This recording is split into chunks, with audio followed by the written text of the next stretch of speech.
must end it now and for all times. Up above the mining compound, where he draws the picket line, he's a labor agitator, and his life's not worth a dime. But above the mining compound, where he draws the picket line, he's a labor agitator, and his life's not worth a dime. What a system, what a system, what a system, what a crime. We can mend it, we must end it now and for all times. In the town and hottest places, excavating in the mine. If it's rolled amidst the rockford, as they pay into a line. In a town and hottest places, excavating in the mine. If it's gold amidst the rockford, as they pay into a line. What a system, what a system, what a system, what a crime. We can mend it, we must end it now and for all times. In a city, on a corner.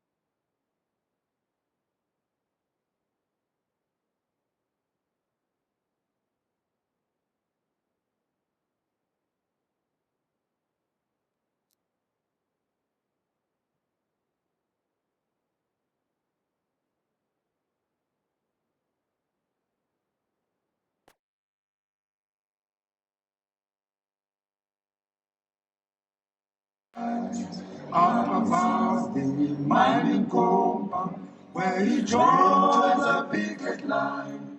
He's a labor agitator, and his life's not worth the time. What? Good afternoon. Thank you for joining us. That was a song from that prisoners used to sing on Robben Island. We're going to proceed. We're going to introduce ourselves, and then I'll introduce myself first, and Muntu, and then we proceed to I'll present first, and then Muntu will present. My name is Gregory Houston. I'm from the Human Sciences Research Council. Muntu? My name is Montongo Malo. I'm the military veteran. I'm a provincial commissar in the MKLWV. Thank you. Thank you, Muntu. I had intended to introduce you to another book that we had published last year, but somehow these two copies that I had have mysteriously disappeared. I'm not too sure where they're gone to, but I was living in a small house, and somehow the other those books are gone. But basically, the title of the book is Paradise Lost: Race and Racism in Post-Apartheid South Africa. It's a collaborative work between researchers at the HSRC and academics at a variety of different universities. University of Fort Hare, Johannesburg, Wits, Cape Town. So in that book, we're basically looking at the development of racial inequality, the failures of Black economic empowerment, of affirmative action, racism in the universities, our experiences of discrimination, racism in cricket. We look at racism in the heritage sector, and we look at the role of decoloniality in trying to resolve the problems and challenges of racism that we're experiencing. However, for today, I want to focus on two books. The first of these is a volume that we produced in 2021.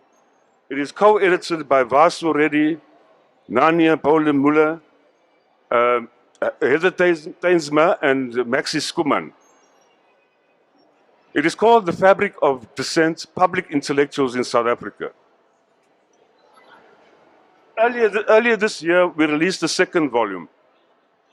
Now, basically, these are brief essays of 149 prominent South Africans which we call public intellectuals.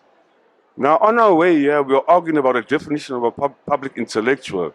I don't expect that question because this is something that we cannot do.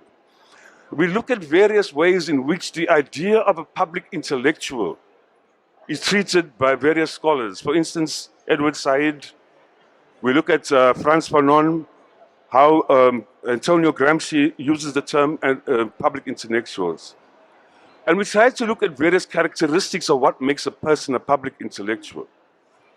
Now, we start with the point of view that a public intellectual is not necessarily someone sitting with a degree or sitting at a university. We are all public intellectuals. We are all capable of being public intellectuals.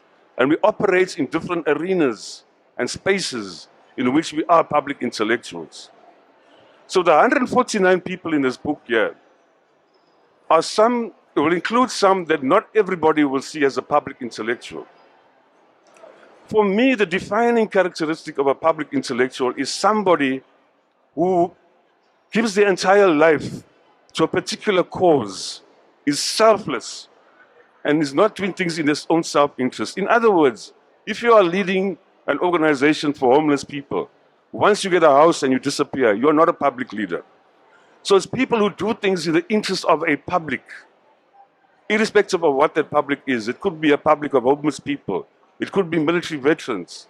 It could be people who are unemployed and so on. But these are people who deal with the wicked problems of our society.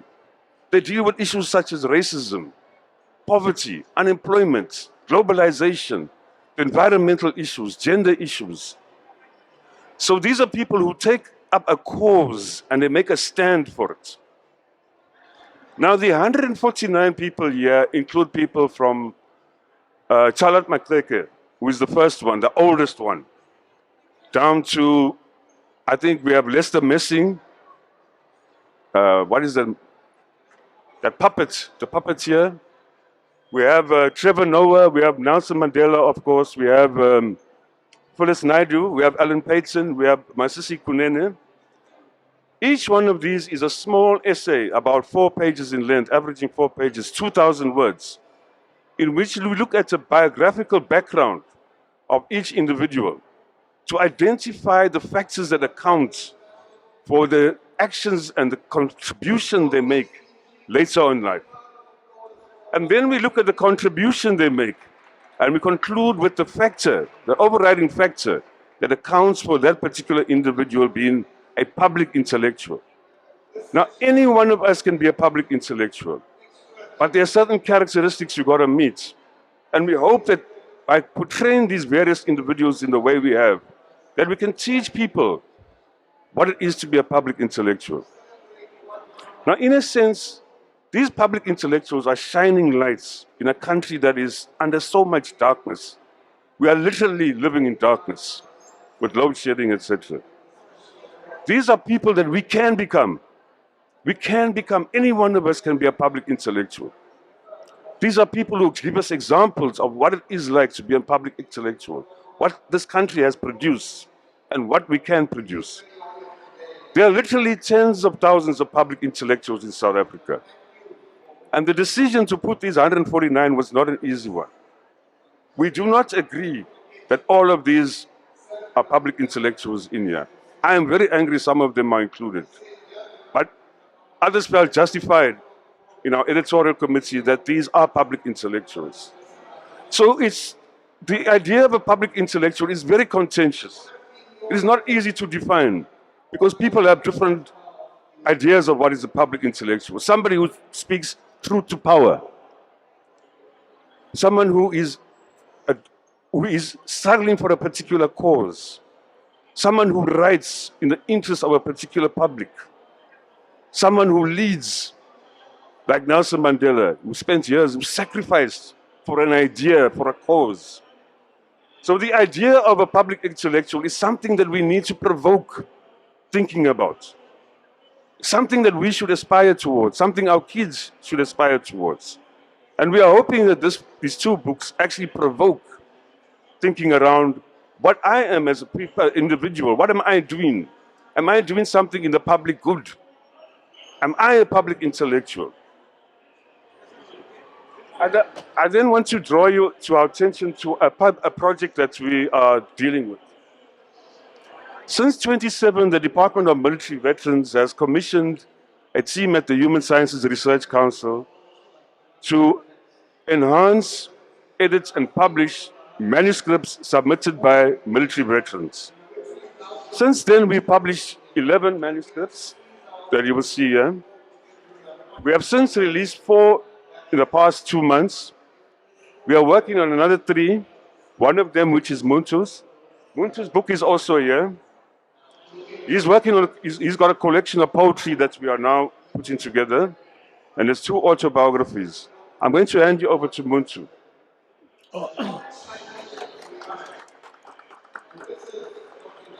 Yeah, thanks, Greg. I think as Greg, since he has introduced the topic, I will say, ladies and gentlemen, good afternoon. Yes. As a military veteran, I want to share some few stories on the island. How was life on the island? Because most of the time, people hear about Robben Island, but they don't know what was happening.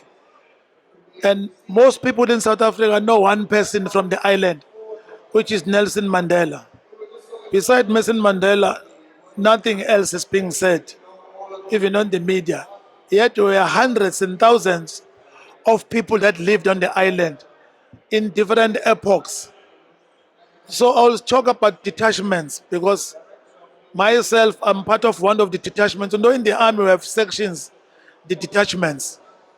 There was a Lutuli detachment, our forebearers, that came first in the 60s. From 1960s up to the 70s, there was the first detachment. Ours was a second detachment. We were part of the June 16 detachment. That came from 1976 up to 1980, where there were other detachments like Moncada detachment, Panim Lokwana, Young Lions, lot of detachments, but I won't focus on those because I want to talk about my detachment and our role in the island. But I will be shortly on how we lived on the island. I went to Angola, I was trained in Angola and other countries, Zambia, Mozambique. After training, I came back to fight. And I was arrested. I left home 1976. I came back 1978 and got arrested. And I was sentenced to 22 years on Robben Island. But I only stayed for 13 years. Remember, in 1990, there was an agreement between National Party and the ANC, where de Klerk and Mandela were leading this miracle that happened in South Africa. It's only a miracle because nowhere in the world this has happened. It only happened to us in South Africa. But I come from Chesterville location, a very tiny township. It's called Chesterville because originally it was a place like a bush. It was a black hearst. That's why some people say, no, I'm coming from a black hearst. It was a black hearst. But until in 1942, Ian Chester built a township for the people that work, job seekers. Then it was called Chesterville. That's why it's called Chesterville. It was built by Ian Chester. So I grew up. I was born and bred and raised there. And Mr. Lamont built Lamontville and know the story of the township. But being a youth, I was part of the students' activities. And also in the leadership, I was part of the SASIM. Because during that time, the 70s, we had the Black Consciousness movement. I'm part of the Black Consciousness movement. Even the ideology of the Black Consciousness, I understood it. Because besides Black Consciousness, PPC, we had a SASIM for the students.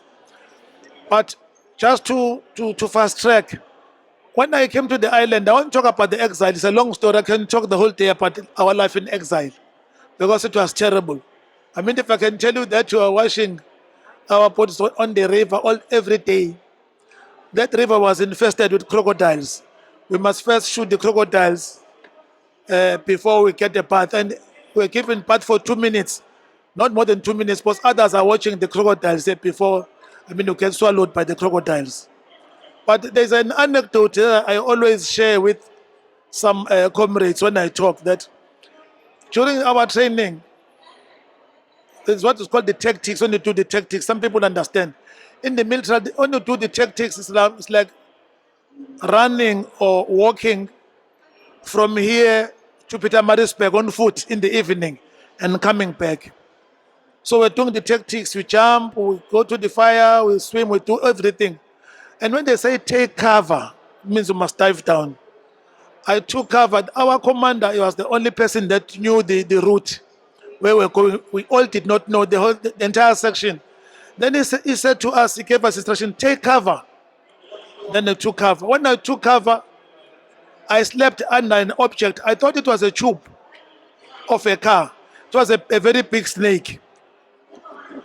I remained there when everybody was taking cover. When he gave the next instruction to move, I had to remain in that position because I did not. It was in the evening, very dark, and the snake had coiled itself. My only worry was to see the head of that snake. I couldn't see the head. So we're both in trouble. I was in trouble that I'm on top of a big object. I only realized it's a snake when it was moving slowly. Imagine something that is coiled, moving, very big snake. Then when the group left, because I couldn't leave at the same time, I had to slowly move out of that snake, slowly. Took some seconds or minutes until I could see the head of the snake. Unfortunately, the snake ran away. It was afraid of me. And we were afraid of each other. I was also afraid of it because I think it was worried. What is this object that is on top of me? I was also worried. But I could hear the hissing, the sound. That was a very big snake. I think that's one anecdote that I can tell. There are lots of other anecdotes. But on Robben Island, when we arrived, the first thing was the weather. The weather was bad on Robben Island. Very cold. Imagine I'm coming from Durban on a very warm weather, Mediterranean. I must stay for 22 years in this cold weather. That was my first obstacle, that how could I survive with this weather? And when I saw some comrades, I saw like Harry Kwala, Baba Ukenik Ndlovu, Babu Meiwa, and lots of others who are doing life sentence. I was worried about my 22 years. I said, no, 22 years is just 22 days. You'll be released very soon. They were doing life sentence here. We'll die here. Hey, I got some hope that at least some people are doing more than, because I thought I was the only one. Some were doing 25 years, some 30 years, others 50 years. But I felt a bit of a relief that no. So that in Robben Island, the routine was that besides being accepted to get your card, get a name, because we're not called by names, we get numbers. We're numbered because I was sentenced in 1978. But we arrived on the island in 1979 also to go through other prisons like Luko prison. It was a route. My number was 8/79. 8/79 means I'm the 8th person in 1979 that arrived in Robben Island. Like Mandela was 466/63. It means he was the 466th person in 1966. You see? So that we were called on those numbers. So as I called, those numbers were called in Afrikaans. It was 8/7. And they were speaking Afrikaans. What does they speaking Afrikaans? And I had to adapt to remember we were fighting Afrikaans in 1976. We are a generation that was fighting Afrikaans. I come to Robben Island. I must now learn to speak Afrikaans because we can't communicate with the warders. And they were not interested in learning English. They spoke Afrikaans. If you don't hear them, it's your own baby. So that I had to adapt to that I must understand Afrikaans. Imagine having fought Afrikaans. I must come and speak Afrikaans. Now, permanently, because I'm now a prisoner. And for 22 years, I must speak Afrikaans if I communicate with them. But besides that, I had to learn other languages like Sesotho, Setswana, Pedi. Because remember, KZN is a very conservative province. We only speak Zulu and English. Other languages are not important to us. And most of us speak those two languages. And we are satisfied with that. But now I had to learn to speak other languages, Sesotho, Setswana, Shangaan, Venda, etc.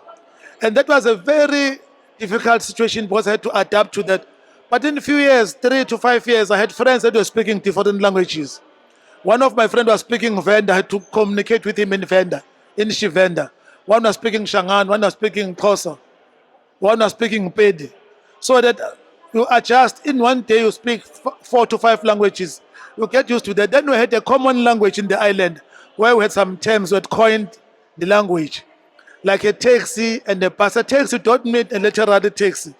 When people are talking, because when you do exercises, we would talk. If people are talking something which is secret, we call it a taxi. Then when somebody wants to join us, he will ask, is it a taxi or a bus? If you say a taxi, he won't join you, something secret or something confidential. But if you say it's a bus, you can join and go with them in the sports field, then you join. That was one part of the island that we had our own language. And we had the language of the fly, Impugane, a fly. Impugane was referred to the newspaper. When you say go for Impugane, you are going for a fly, go and hand newspapers, because I was part of the people that were smuggling newspapers in the island. We are called the part span, working on the road. So that as we do the maintenance on Robben Island, we'll see a dump area because we're not allowed to read newspapers. Remember, Island has 2 prisons. There is a maximum and a medium. So when people were dumping newspapers, to us it was good because we wanted to know the news, what is happening in South Africa. Would get those newspapers, but they were all in Afrikaans. The PL, the Vaderland, the Rapport, all those Afrikaans newspapers. When we get them, we must go and translate them in prison. That was one of the challenges.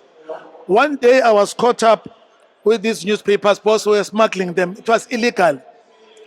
I had put them underneath my vest and my underwear. They were full of ants, these big ants with big heads. So as we came with the span of about 12 people, we came to the gate to be searched. So I had to release those papers. And as the warders were searching us, I released them immediately, those papers. But I could not release the ants that were biting me all over. I won't say which part they were biting, but all over, they're just biting. And that was and I was sweating heavily. Because those ants, they bite very serious. They think they have a fist. Especially these soft parts, when they bite you inside, see, they think they have a fist. That was one of the experience that we had on the island. But also to translate Afrikaans into English, because it encouraged us to read. Because you can't learn one language without reading. So that's why I ended up writing when I was released. But there is only one prisoner who was besides the leadership that we stayed with, because I stayed with Mandela, Sisulu, Govan Mbeki, Thabo Mbeki's father, Mkwai, Mswaledi, the father of the Minister of Home Affairs, a lot of them, that's elderly people. I got a lot of wisdom from those elderly people. Because remember, when we are arrested, you think it's the end of everything. But a lot I learned from all of them individual. Mandela was specializing on something like national issue. Any national question will go to Mandela, he will explain. Because we're not staying in one section. We used to all communicate through clandestine ways. One of the communication was, their section was P section. We'll take a tennis ball, we'll cut it, you write a message on a piece of paper, put in a tennis ball. Then you shout somebody in that section, then you hit the ball, tennis ball. When you hit it, reach that section, they will take it and read the message. That was one part of communication that would communicate. The other part, I think I worked in the kitchen at some stage. When there is dishing food, underneath a pot to put documents that go to each section. We put those documents in different pots for each section. Because we had a lot of section. B section was the main section. I think people that have visited Island know. There was A section. There was C section, the isolation section. I used to get isolated because when I'm caught with the newspapers or something, but at times I used to get caught. I would be punished. I would be sent there. They call it a dreamal day. In others, we mean 3 meals. They say in Afrikaans a dreamal day. If you are missing 6 meals, assess mal day. They are put there in the isolation. You're only given water, no food for 2 days, nothing. If it's a 9 meals, Malte, I mean, we used to get used to that. That was part of the experiences. But besides that, we were playing sports in the island and music. I think I developed my guitar playing because we used to interact with Omkov. Omkov, we used to call him Omkov, father of Thabo Mbeki. His name is Goven Mbeki.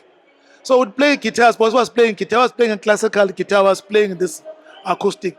And we'll talk as we play this guitar, we'll talk not only music, we'll discuss a lot of other issues. And they were specializing on different aspects. As I was saying, Mandela was dealing on the national issue. Government was dealing on the peasantry, the peasants in South Africa, the special types of peasants, not the classical peasants.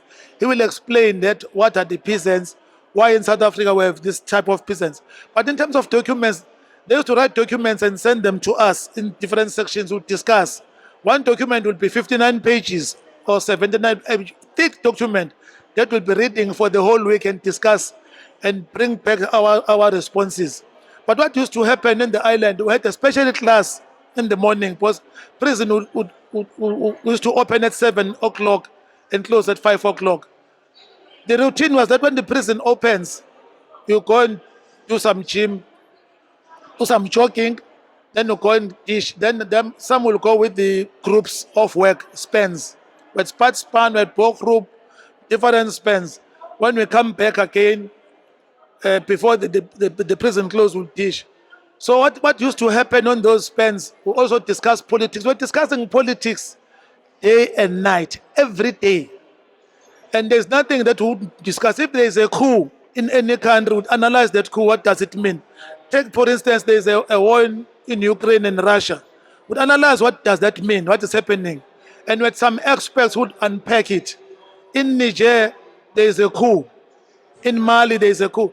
Would to understand that who is running that coup, who is responsible, and what shape is that coup taking? Is it American backed coup or Russian backed coup? So we had that in terms of discussion. We're so matured. We got so matured in politics because when the prison is closed, we had different organizations. There was ANC, there was PAC, there was Black Consciousness, there was Abdusa, and the Unity Movement.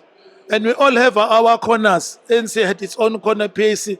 We discuss. We start with politics for 2 hours every day. After that is academic education. At academic education, we are together because it depends on your class, which class. Some people since were advanced, like Khalima Motlante and Stanley Nkos and the others, were university students. They would assist us in studying. That's why the studies in Ireland. A lot of people from the island studied. If you came without matric, standard 2, you go out with matric. And we're also intensifying political education that when comrades are released, they must assist the structures politically. Because South Africa, one thing that was lacking was political education. Some of our problems in these structures was political education, understanding who your enemy is. Because we understood that the enemy is not just the color, it's not the whites that are the enemies, but was the system of apartheid. And that was answering our question that we had when we, during 1976, from Africans, because we had an issue with Africans. But it shifted from Africans to Bantu education. No, it's not Africans a problem, it's Bantu education a problem. And from Bantu education to apartheid system. So it was taking that shift. Then our answers, I mean, we answered in the island that no, our enemy is not all the white people, because even in the struggle, we had white people in the struggle.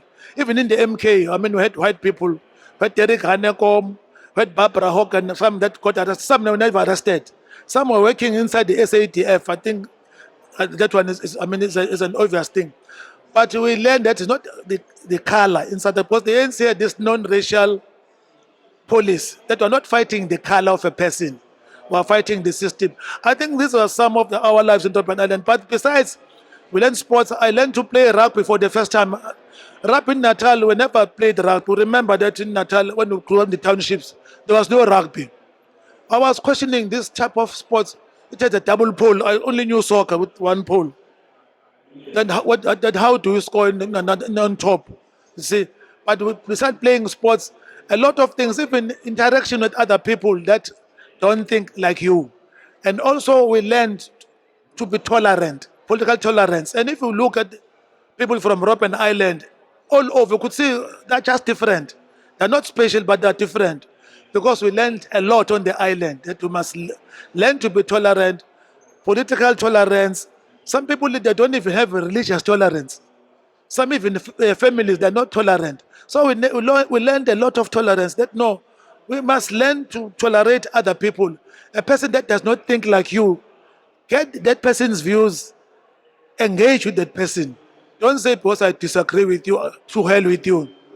I remember one of the ministers in parliament, although the minister, I'm not in favor of him. He was saying the minister must speak English, you remember. I won't mention the name.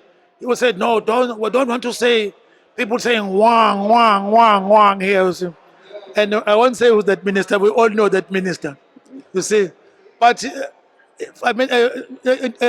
finally, the island, we changed the prison to change it from being a prison condition to be a learning institute.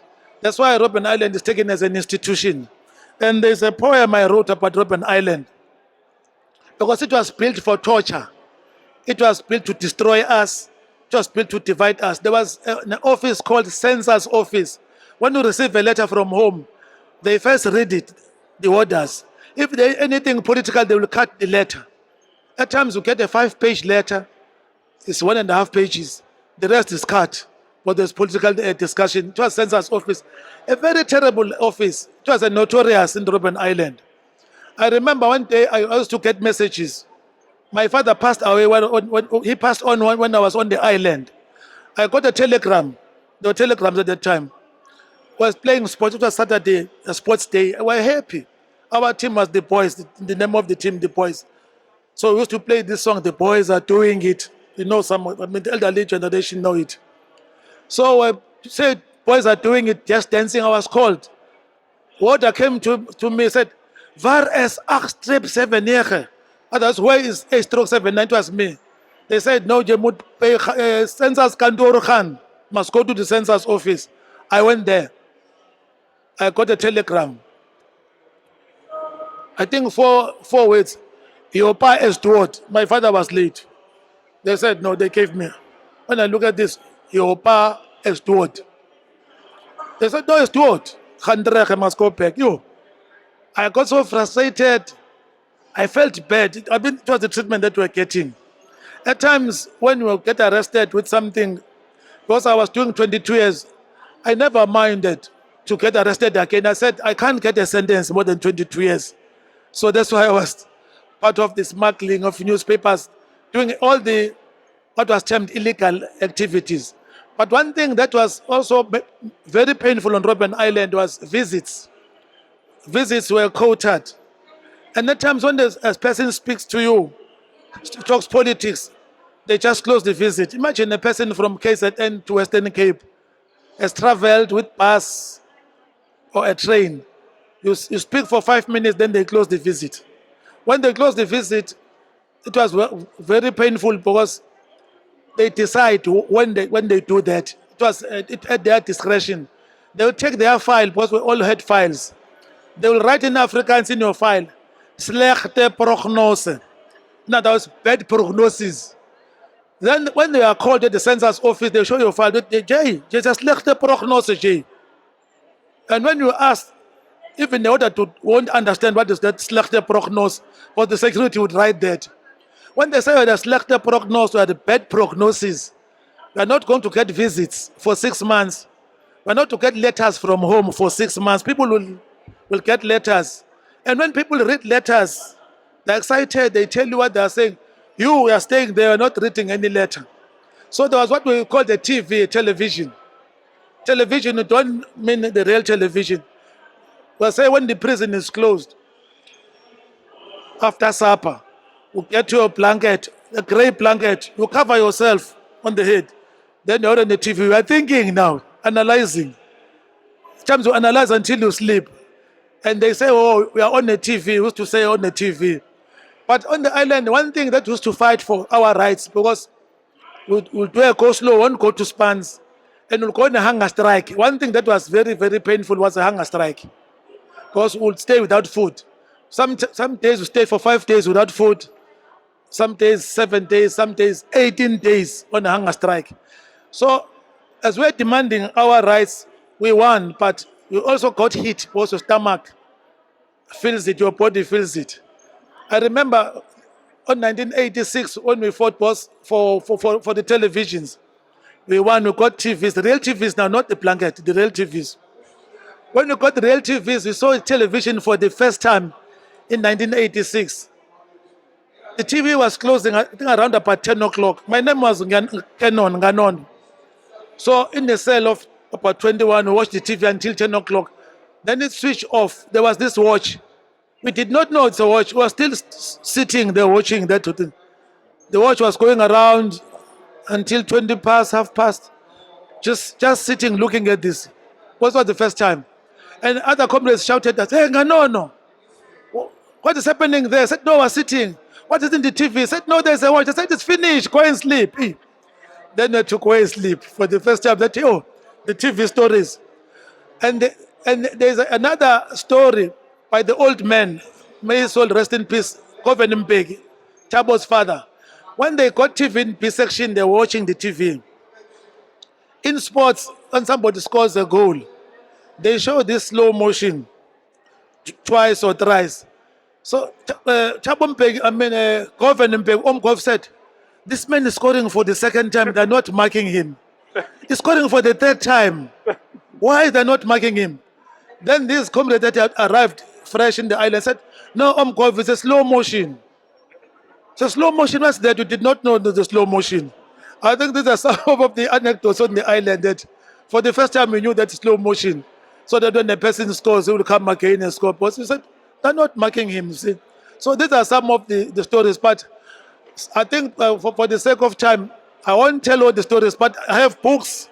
I've written some of the stories on my books. One book is an autobiography, my life from Chesterville Township, students' leadership, living, going to exile and coming back, and life in Robben Island and the situation we're in.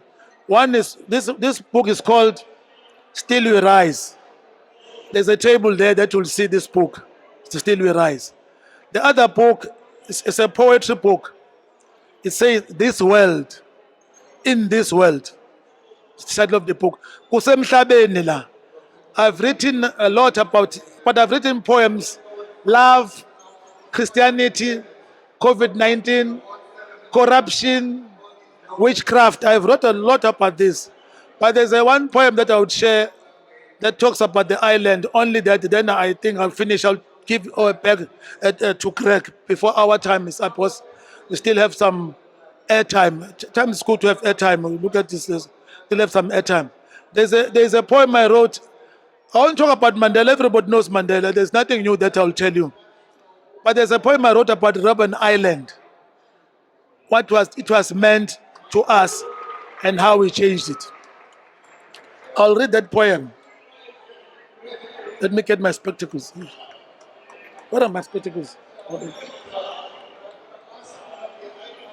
Oh, sure. Let me put my eyes. I'm very old now. I've grown old. I have 4 eyes. When I was active, I had 2 eyes. Now I'm using 4 eyes for obvious reasons. So one poem that I'm going to read it talks about Robben Island.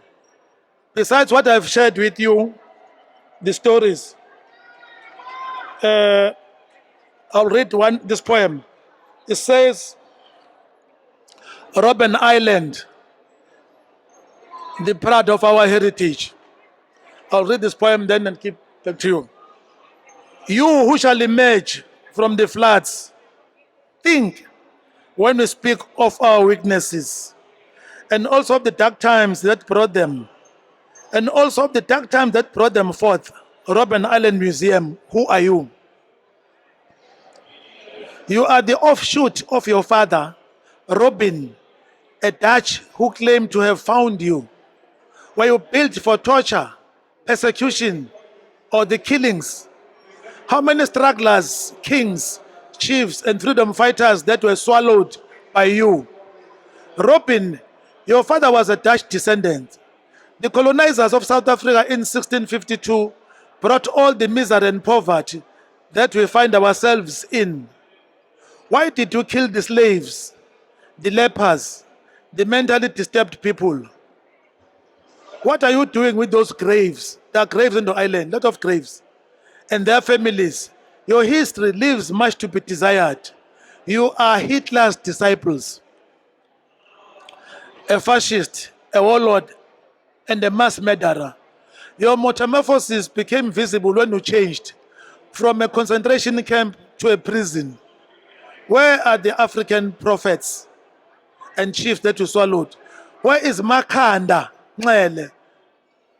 The one that is called Makana is Makanda, that you imprisoned. Where is Krotoa? That Xhosa speaking people called Ngotoza. Are you proud of your dirty history? You modernized yourself in 1960s to imprison most freedom fighters, the Rivonia Trialists, the African National Congress and other organizations, and Comrade Nelson Mandela, Comrade Robert Sobukwe. As this was not enough, you continue to imprison Black consciousness movement leaders, Dr. Aubrey Mkwape. You imprisoned the Unity Movement and Abduza, the African Black Democratic Unity Movement. Robben Island Museum, you are filthy. Southwest People's Organization, SWAPO of Namibia, were imprisoned, together with their leadership, Comrade Andimba Ntoyivo Chatoyivo, a Namibian leader of all times. Our people of South Africa never took your pain lightly. You converted you from being a prison to be a university of knowledge. They studied and learned. All the revolutionaries' theories to change their plight, balancing academic and political education. On their release, some became the presidents of various organizations. The first president of a democratic South Africa in 1994 was Comrade Nelson Rolihlahla Mandela Talipunga. His imprisonment was never in vain. The fabric of South African society was built on the sweat of these gallant fighters, the blood of their sweat, the sweat of their work, the work of their slavery, the slavery of their children. All were converted to human triumph over adversity. Robben Island Prison Museum, we now know who you are. Today we pride ourselves that you are the People's Museum. You are rated among the best museums in the world. You are daily visited by international tourists. You are a pool of knowledge that political prisoners created.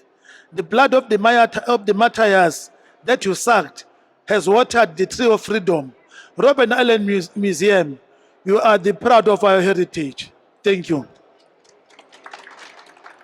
So let me give back to Greg, because we still have some airtime that we are given by this institution. Thank you, Muntu. Yes. I just want to open the floor to questions.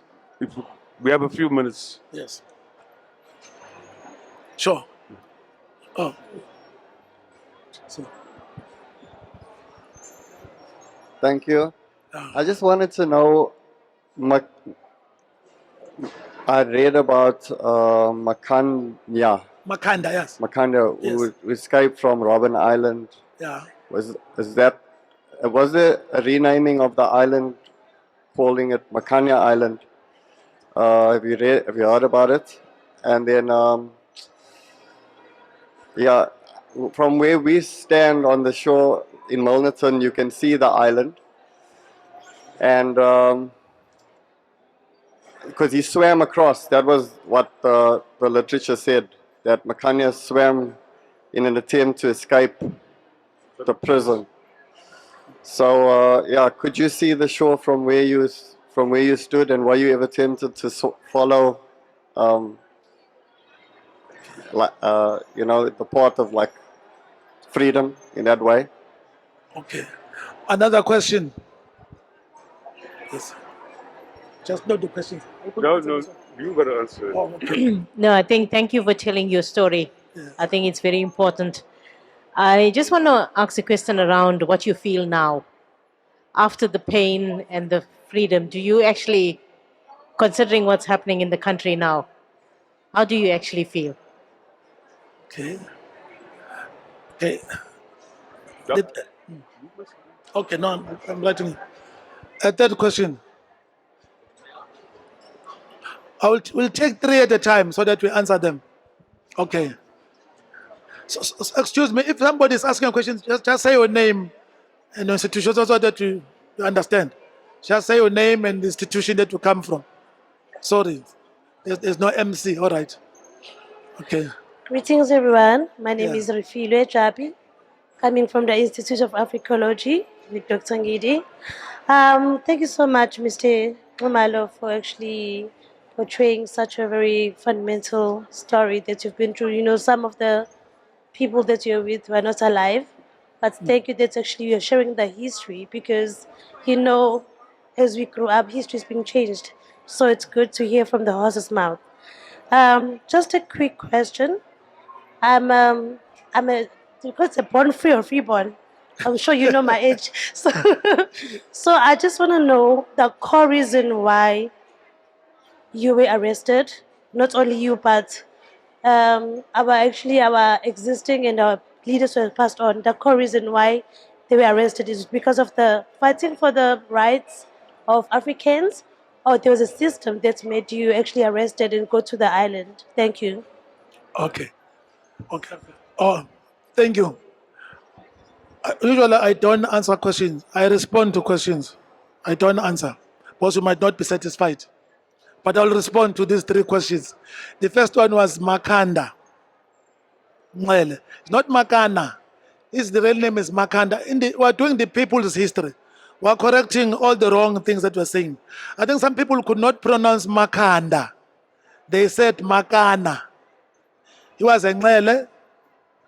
That's why there's a township in Langa Township that was named after him, Langa Township. Because if you go to his clan names, there is Langa. Some of the chiefs that were in the island, there was a chief Langa who died on the island. Makanda is one of those who tried to escape. I think due to the distance and the sea, he drowned. And maybe just to share, we also tried to escape after my arrest. I mean, I was doing tailoring. I was a tailor in the island, a professional tailor. We did some raincoat, we knitted some raincoats and other stuff. And we got some grease that we would use. And a boat, we created a boat. And we created some locks that were made of wood that would open the prison lock. And they were opening that would escape in the evening. But after all that was done, our problem, the six of us that were going to escape, the sixth one said, no, it's not escaping. And we felt it's going to sell us out, then we'll be killed. Then we had to cancel the trip. We said, no, now no longer escaping. Because we had agreed, we've been discussing this for months, days, that we will escape. We've done everything. But six of us, the sixth one, I won't mention the name. And he was called a coward. We said, you are a coward. But okay, let me leave that one. Then we come to the next question. Because we say, why were we arrested? For fighting for our rights. That was the overall. At that time, blacks were not allowed to train, to undergo military training. So we had to go to other countries to receive training. Going to other countries was a crime in South Africa. Would be charged.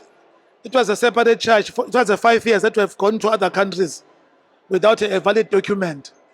Receiving military training was another charge. Lot of charges. Treason was a long charge that you can't escape. They said you did this or did this or did. They say you advise, aided, undergo, make arrangements. They'll be putting a long charge that you can't escape. A very long charge. That was one of the charges, that is prison. So that we are fighting for our rights. Because we say as human beings, we need to be recognized as people. So that after all the negotiations had failed, because ANC was negotiating from 1912. Imagine, from the 1912, it has been negotiating until 1960. Then 1960, people of South Africa said, no, now enough is enough. We're tired of this negotiation. Because we're being shot at, we're being killed. Let us have bullet for bullets. With us, it was worse in 1976. Students were killed. I remember I was counting the numbers of students killed from the news. When we had the 700 students killed, for fighting Africans. I said, no, let me go and get my gun. Let me go to train and fight back. And I said, whatever happens, we never worried about the consequences. That was part of our influence. But we're saying an eye for an eye, a bullet for bullet. The third question I would give to Comrade Craig to respond to. That one. I think that question was directed at you. It's about how you feel Oh, after your sacrifices. okay. Okay. That, I did not want to dominate the platform. Okay. The third question, how I feel now. I think that question goes with what is happening now in the country. To be honest, I'm feeling very bad. I feel painful. I'm asking myself, is this what we fought for? It's very bad. I won't go to details. But you know the happenings in South Africa present. I say to myself, even when we discuss as colleagues who said, no, but I don't think this is what we fought for. We're never fighting for this. A lot is happening. I won't mention what is happening because I don't want to have people's names. I always avoid people's names, say who is doing what. But I'm feeling bad. But I'm feeling that, but in the revolution, there's one thing I learned, was I'm also a political commissar. The revolution does not give up. It continues, it changes phases. Remember, we fought Africans as a youth, as young people, but people now, they must fight poverty. They must fight unemployment. They must fight inequality. Still the revolution. That's why we say, a luta continua. The struggle continues. A vittoria è certa. Victory is certain. But I think what is happening in South Africa does not give anyone a smile. Something was done up to a certain limit. But now, when we look at the behavior of people and the way we treat each other, we ask ourselves, is this South Africa? But we think at some stage people will sober up. I mean, take the issue of discrimination, still there. I mean, we fought apartheid, we have a constitution that no longer apartheid, but it's still there.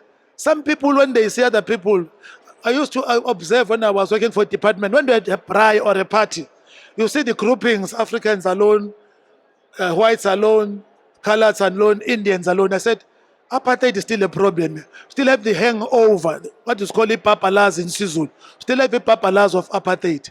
And it translates itself into actions. Some people do wrong actions. Apartheid is scrapped on the statute, on the books, but on the minds, it's not scrapped. So we need to have a mindset, a new mindset. It's not only in the street, even in churches, people still have apartheid, discrimination. Even in families, I mean, we're all witnesses to that. That's why we need a new mindset. But what I see is not what we fought for. But we think as we move on, something will come, and maybe the next generation will do better. But we're going to give the baton to the next generation. Thank you. Oh, another question. Nigga. The next question, answer you. I can't answer questions directed at you. For Muntu, Yeah. for someone who supposedly only speaks English and Zulu, your Afrikaans is baie goed, né? Baie dankie. Ek praat sewer Afrikaans. That's it. I'm just wanting to find out, on the island, did they have a hierarchy? Was there a sort of NEC on the island, a leadership as such? And secondly, on the occasion, the sad occasion of your father's death, of his passing, would people like Mandela, Sisulu, and so forth step into a fatherly role, comfort you, and that kind of thing? Thank you. Yes, I think also we're speaking, I mean, we're put into sections. We had the leadership section. I can't call it the NEC, but NEC is for the ANC. But it was PAC, Abdusa, Black Coaches, all the leaders of various organizations, they were put in one section. Maybe it can equate it to the NEC. But what was good in the island, in spite of all the hardships that we had, the elderly people were always encouraging us. When you never got received letters from home, maybe you are punished. They will arrange somebody to write a letter to them, your letter. For instance, we had girlfriends when you grow up. A girlfriend leaves you 6 months before I mean, before we get sentenced. So that when the island, 22 years was worse, you never come back, get a girlfriend. Some people had divorced their wives, some people got divorced through the island. It was very terrible, the communication. Because the warders that were employed there, they were making sure that they separate families, they divide families. At times, you are married. Let me just make an example. You are married, you have a girlfriend. Your wife writes you a letter. They hold that letter. Your girlfriend writes you a letter. They take a letter of the girlfriend, take it back to your wife, and your wife letter to her girlfriend. Just to divide, just divide and rule. It was the police of the time, the apartheid. So anything that was divisive, they'll be doing it. But when we had some challenges, the elderly people will console us and said, look, this is the struggle. We have gone through this. Then we get encouraged. Was it not only my father? Just one example. We lost a lot of comrades during the fighting, during the A team in Chesterville, during the UDF in Qatar. We used to get messages. I was just quoting one example. But what was good about these elderly people, they're fatherly to us. They're always fathers to us. They tell, look, this must happen so that you grow strong. A strong problem will make you a strong man and a strong comrade. Okay. Lorraine Richards from the Orseval Book Club.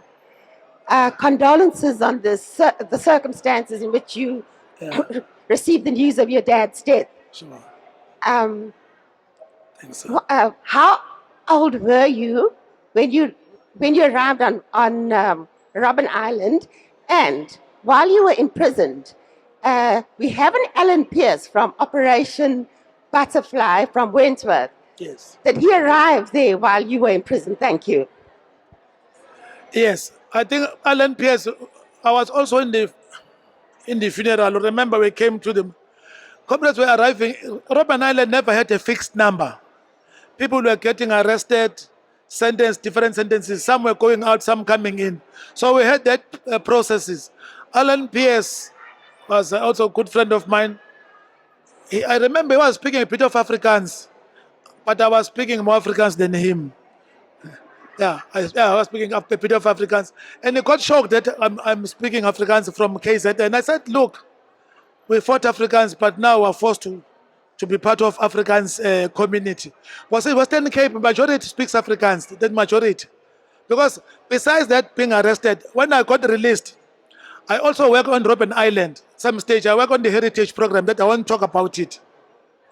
Now, not being a prisoner now, being a director, I was a director of advising the minister's office, Mr. Sbundebel, I worked with him. But being a director, every meeting that we had with the correctional facilities, we were speaking Afrikaans. I said, oh, there is this Afrikaans again coming back. Because each time we communicate, they were speaking Afrikaans. Paulsmoor, Drakenstein, see all those prisons. But I think what was interesting that I had two lives on the island. There was a life on the island when I was a prisoner, being sentenced to 22 years. I also had a life in the island now, being a free man, being a director. I was running a program that had 4 sections. It was Heritage, Leadership School. There was a school that was fully fledged.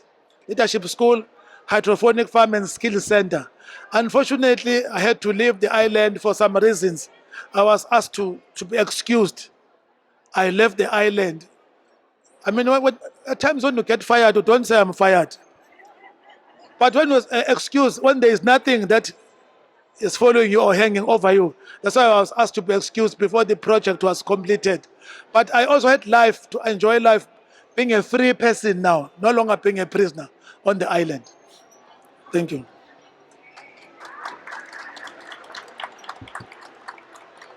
No, time is up, yeah. Okay.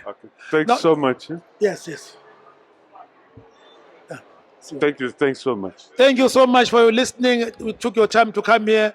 Please do it again to other people. Listen to their stories. Thank you.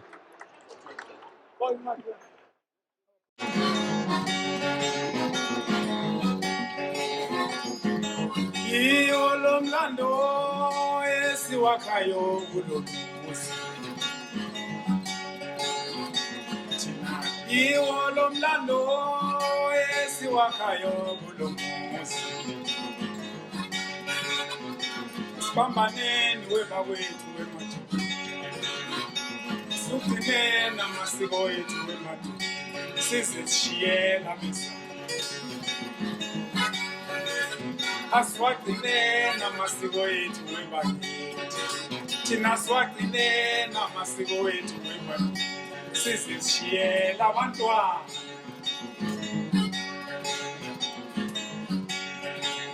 Awu sithi, sithi, sithi.